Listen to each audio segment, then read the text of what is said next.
बिस्मिल्लाहिर्रहमानिर्रहीम। अस्सलाम वालेकुम स्टूडेंट आज मैं आपके साथ क्लास 9 के थ्योरम नंबर 10.1.2 को डिस्कस करूंगा। तो आइए चलते हैं उसके स्टेटमेंट की तरफ। स्टेटमेंट है, if two angles of a triangle are congruent then the side opposite to them are also congruent. अब two angles of a triangle are congruent यानी अगर किसी ट्राइंगल के दो एंगल कॉन्ग्रुएंट हो जाए, देन द साइड्स, जो साइड्स होंगी एक उनके ऑपोजिट, जो दो एंगल है उनकी अपोजिट साइड जो होगी वो क्या होंगी, दे आर ऑल्सो कॉन्ग्रुएंट। ठीक है, तो आपको जो प्रूफ करना है वो उसकी साइड्स को कॉन्ग्रुएंट प्रूफ करना है। ये जो मैं रेड अंडरलाइन कर रहा हूँ ये आपने प्रूफ करना है। इसको फिगर के थ्रू अगर समझे, for suppose we have a triangle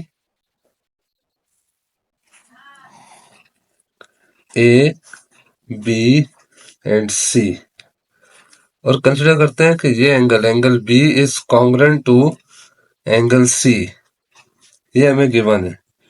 ठीक है, कि अगर बी और सी अगर ये कॉन्ग्रुएंट है, एंगल बी और सी कॉन्ग्रुएंट है, तो इनकी अपोजिट साइड, इसकी सी की अपोजिट साइड ए बी और बी की अपोजिट साइड ए सी, ये दोनों साइड्स क्या होंगी, कॉन्ग्रुएंट होगी। ये हमें प्रूफ करना है। ठीक है, तो गिवन हमें क्या है, given is in a triangle A B C angle B is congruent to angle सी।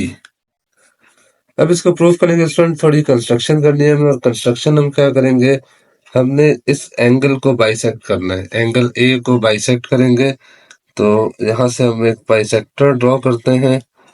ठीक है, जो यहाँ पर आके मीट कर रहा है किस पॉइंट पे, पॉइंट डी पर। ठीक है, ये जो एंगल ए है, एंगल ए आपका बाइसेक्ट हो गया through the bisector A D. इसके थ्रू हमने इसको बाइसेक्ट किया है। और बी ए डी आपको जो एंगल मिल रहा है ये, और सी ए डी एंगल, ये दोनों क्या होंगे, कॉन्ग्रुएंट होंगे। ठीक है, तो पहले हम यहाँ पे प्रूफ का लिखते हैं, टू प्रूफ। अच्छा, प्रूफ मैंने आपको पहले बताया कि A B is congruent to A C, ये आपने करना है। अब कंस्ट्रक्शन पर आते हैं इसकी।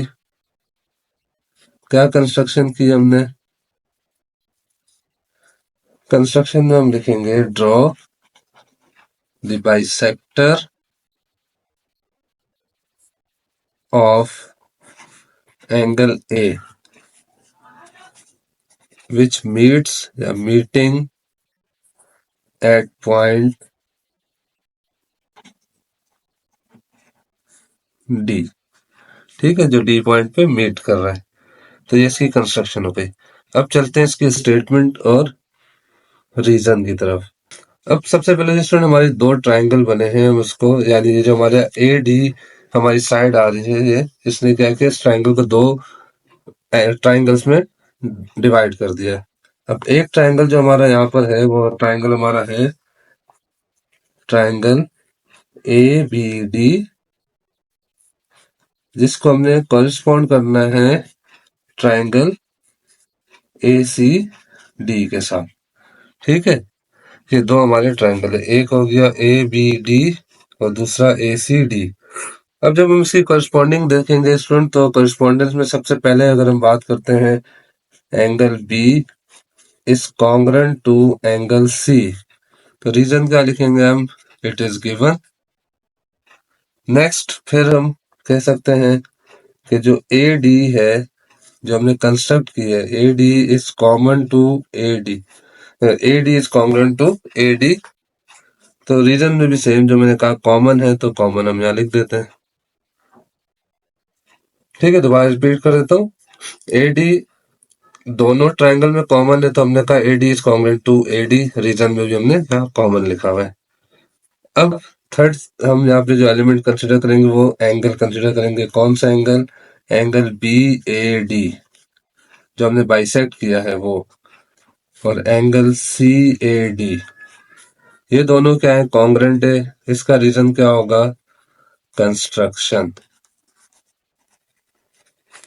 ठीक है, अब स्टूडेंट ये तीन एलिमेंट हमने यहाँ पे कंसिडर कर लिए, और अगर तीन एलिमेंट आपके कॉन्ग्रुएंट हो जाए तो डेफिनेटली आपका ट्राइंगल क्या होगा, कॉन्ग्रुएंट होगा। A B D is congruent to triangle A C D, और एंगल साइड एंगल पोस्टुलेट के अकॉर्डिंग हमने इसको कॉन्ग्रुएंट प्रूफ किया।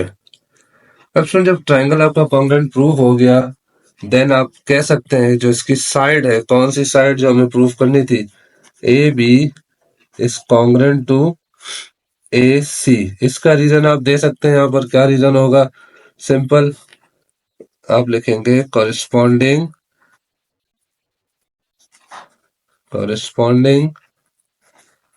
Sides of congruent triangles. ठीक है, तो ये जो आपको प्रूफ करना था वो आपने यहाँ पे प्रूफ कर दिया है।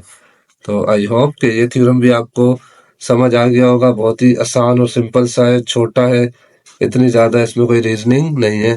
तो इंशाल्लाह प्रैक्टिस करें आप इसकी, ये भी आपको बेहतर से समझ आ जाएगा और दोबारा आप इसको खुद से कर पाएंगे। थैंक यू, अल्लाह हाफिज़।